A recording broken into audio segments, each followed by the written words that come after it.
Everyone, আসসালামু আলাইকুম। নতুন পেজে আপনাদের স্বাগতম। কি অবস্থা সবাই কেমন আছেন? আশা করি সবাই অনেক বেশি ভালো আছেন। তো সকাল সকাল আপনাদের ভাইয়া চলে গিয়েছিল হাঁটতে। তো হাঁটতে যখন যায় কিছু না কিছু হাতে করে নিয়ে আসে। তো আজকে ফলগুলো পেয়েছিল, এখানে ড্রাগন আর লটকন, সেটা মেয়ের জন্য নিয়ে এসেছিল। তো সব কাজকর্ম ফলগুলো সামলে নিয়েছি, নিয়ে এখন আমি রান্নাঘরে চলে এসেছি রান্না করতে। সকাল থেকে দুপুর পর্যন্ত আমি যেগুলো রান্না করি সেগুলো রেগুলার আপনাদের সঙ্গে শেয়ার করব ইনশাল্লাহ। এটা আজকে আমার প্রথম ব্লগ। কেমন লাগে সবাই কিন্তু কমেন্ট করে জানাবেন। আমি আজকে গরু মাংস রান্না করে নিব। গরু মাংস রান্না করার জন্য প্রথমে গরু মাংসগুলো আমি সুন্দর করে পরিষ্কার করে নিয়েছি। এরপর এখানে আমি গরু মাংসগুলো আর পেঁয়াজ কুচি নিয়ে নিয়েছি আর গোটা রসুন নিয়ে নিয়েছি। আমি কিন্তু প্রেশার কুকারে গরু মাংস রান্না করে নেব। প্রেশার কুকারে রান্না করা ছাড়া উপায় নেই, আসলে গ্যাস সংকটে ভুগি, যেহেতু সিলিন্ডার গ্যাস ব্যবহার করি। এখানে আমি সব কিছু এখন মাংসের মধ্যে দিয়ে দেবো প্রেশার কুকারে। কিন্তু এখন দেখতে পাচ্ছেন আমি সব মশলা দিয়ে দিয়েছি। এখন আমি ধনিয়া গুঁড়া দিয়ে দিলাম, স্বাদ মতন লবণ, আর এই তো মরিচের গুঁড়া। আজকে একটু মরিচের গুঁড়াটা বেশি দেবো, কারণ একটু ঝাল ঝাল মাংসই রান্না করব আজকে। ঝাল অনেক দিন খাওয়া হয় না, আর মাঝে মধ্যে একটু ঝাল খেলে ভালোই লাগে।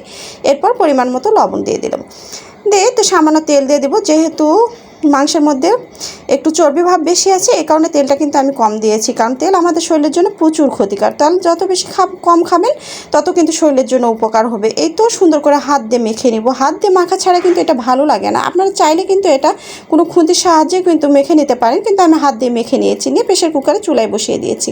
এখন আমি চালটা ধুয়ে ভাতটা রেডি করে দেব, অর্থাৎ ভাতটা রাইস কুকারে বসিয়ে দেব। এভাবে আমি কাজগুলো সেরে নিই, একটার পর একটা গুছিয়ে কাজ করলে আসলে ভালো হয়। আর সকালবেলা যখন আপনি গুছিয়ে কাজ ধরবেন তখন দেখবেন সব কাজগুলো আপনার কাছে সহজ হয়ে গিয়েছে, আর খুব দ্রুত কাজগুলো সেরে নেওয়া যায়। যখন আমি দুই পাশে দুইটা বসিয়ে দিয়েছি ভাত রাইস কুকারে, আর চুলায় দিয়ে দিয়েছি তরকারিটা, আর তখন আমি এখানে যেগুলো বের হয়েছিল থালা বাসন সেগুলো কিন্তু আমি পরিষ্কার করে নিব, কারণ সব কাজগুলো গুছিয়েই করব। গুছিয়ে করলে বরাবর ভালো লাগে। সব কিছু ক্লিন করে নিয়ে এখন আমি সিঙ্কটাও সুন্দর করে ক্লিন করে নেব, কারণ আসলে অগোছালো কাজ একটুও ভালো লাগে না। আর এরই ফাঁকে আমি কিন্তু মোটরের সুইচটা দিয়ে দিয়েছিলাম, কারণ পানি ধরে নেব। খাওয়ার পানি কিন্তু ডাইরেক্ট লাইন থেকে ধরে নিয়ে ভালো হয়, ঠান্ডা ঠান্ডা পানি ওখান থেকে পাওয়া যায়। আসলে যতবারই ঠান্ডা পানি লাগে ততবারই কিন্তু ডাইরেক্ট মোটরের লাইনটা ছেড়ে পানি বের হয়।